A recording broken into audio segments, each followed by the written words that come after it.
جو ہو فرعون میں ان کو خدا کہہ دوں یہ مشکل ہے، جو ہو فرعون میں ان کو خدا کہہ دوں یہ مشکل ہے، جو ہو کذاب میں ان کو نبی کہہ دوں یہ مشکل ہے، مجھے زنجیر پہنا دو مجھے سولی پہ لٹکا دو، مجھے زنجیر پہنا دو مجھے سولی پہ لٹکا دو، مگر میں غلام احمد قادیانی کو رہنما کہہ دوں یہ مشکل ہے۔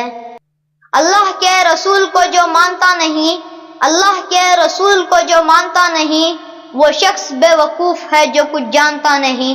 حشر کیا ہوگا اس کا روز محشر، حشر کیا ہوگا اس کا روز محشر، جب اللہ کے رسول کہیں گے میں اسے پہچانتا نہیں۔ ختم نبوت کی خاطر ہم جان نچاور کر دیں گے، ختم نبوت کی خاطر ہم جان نچاور کر دیں گے، ور وقت نے ہم سے خون مانگا تو وقت کا دامن بھر دیں گے۔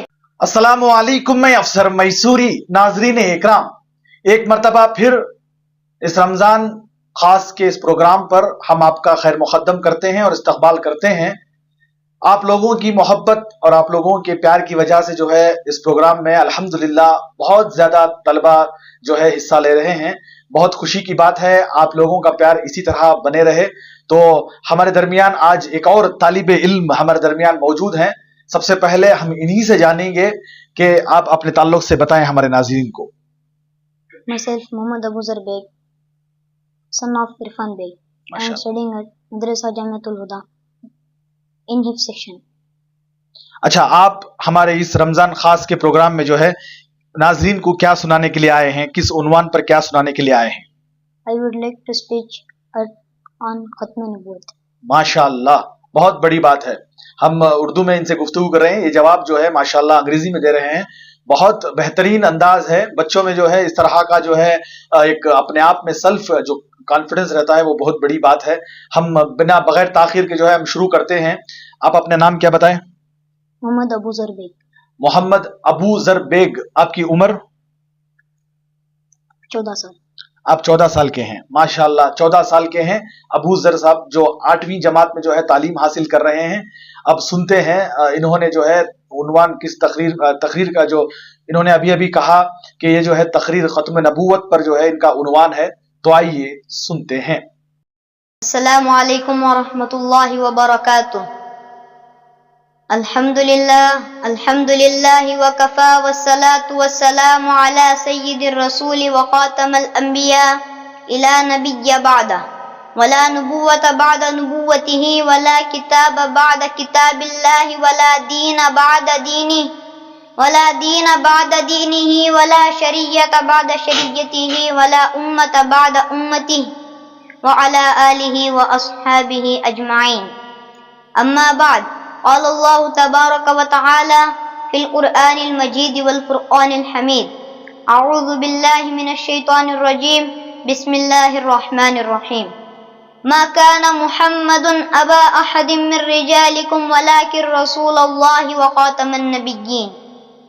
وقال النبی صلی اللہ علیہ وسلم انه سيكون في امتي 30 كذابون كلهم يذهب انه نبي وانا خاتم النبيين لا نبي بعدي، او كما قال علیہ السلام۔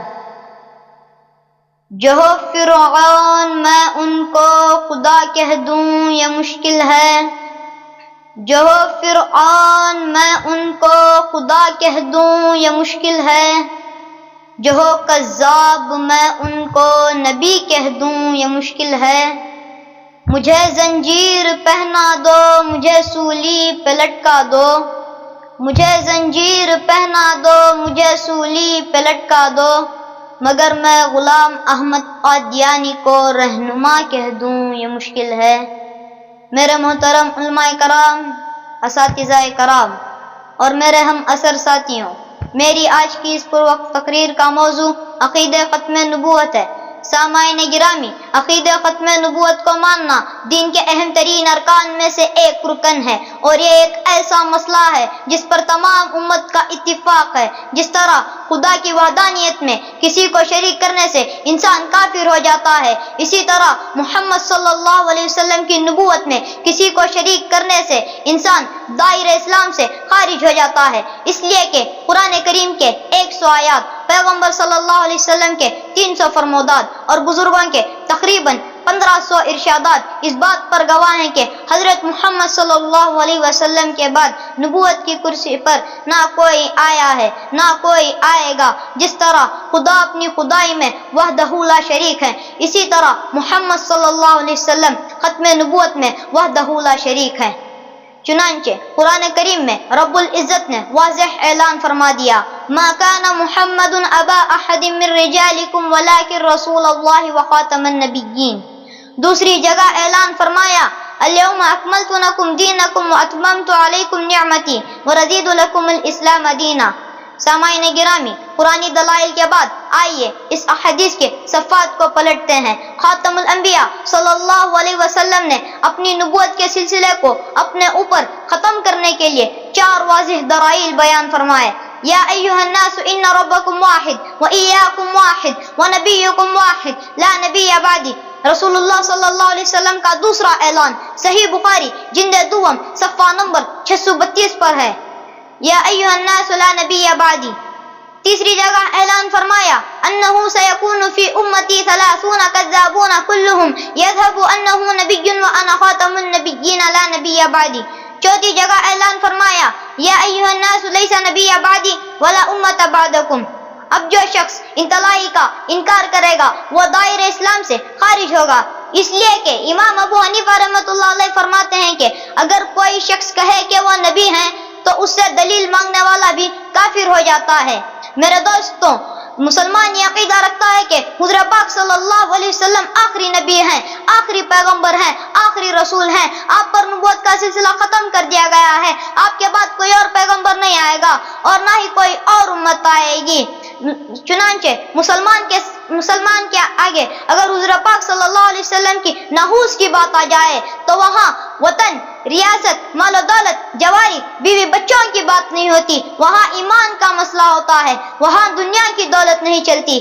اس لیے کہ ہمارے مسلمانوں کی ایمان کی مثال حضرت سمیہ رضی اللہ عنہا کی طرح ہونی چاہیے کہ سینے پر پتھر رکھا ہے، ابو جہل خنجر لے کر کھڑا ہے اور حضرت سمیہ رضی اللہ عنہا کے پاؤں 2 اونٹوں سے باندھ کر رسی کھینچ کر کہنے لگا، سمیہ بتا تیرا عقیدہ کیا ہے؟ میرے بھائیوں، آپ بھی ذرا سن لیجئے کہ مسلمان بہن نے کیا جواب دیا۔ للکار کر کہتی ہے، ابو جہل مجھے محمد صلی اللہ علیہ وسلم کی صداقت پر ناز ہے، ابو جہل میں تیری طاقت اور تیری چھری سے نہیں ڈرتی، مار۔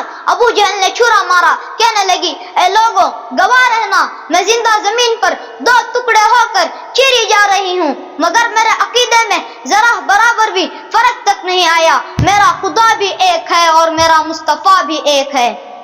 پھر میں کیوں نہ کہوں، ختم نبوت کی خاطر ہم جان نچاور کر دیں گے، ختم نبوت کی خاطر ہم جان نچاور کر دیں گے، ور وقت نے ہم سے خون مانگا تو وقت کا دامن بھر دیں گے۔ بس اللہ تعالیٰ سے دعا کریں، اللہ ہم تمام کو ختم نبوت کے اوپر صحیح عقیدہ رکھنے کی توفیق عطا فرمائے۔ اب ان اشعار کے ساتھ میں اپنی تقریر ختم کرنا چاہتا ہوں۔ اللہ کے رسول کو جو مانتا نہیں، اللہ کے رسول کو جو مانتا نہیں، وہ شخص بے وقوف ہے جو کچھ جانتا نہیں۔ حشر کیا ہوگا اس کا روز محشر، حشر کیا ہوگا اس کا روز محشر، جب اللہ کے رسول کہیں گے میں اسے پہچانتا نہیں۔ وما توفیق الا باللہ۔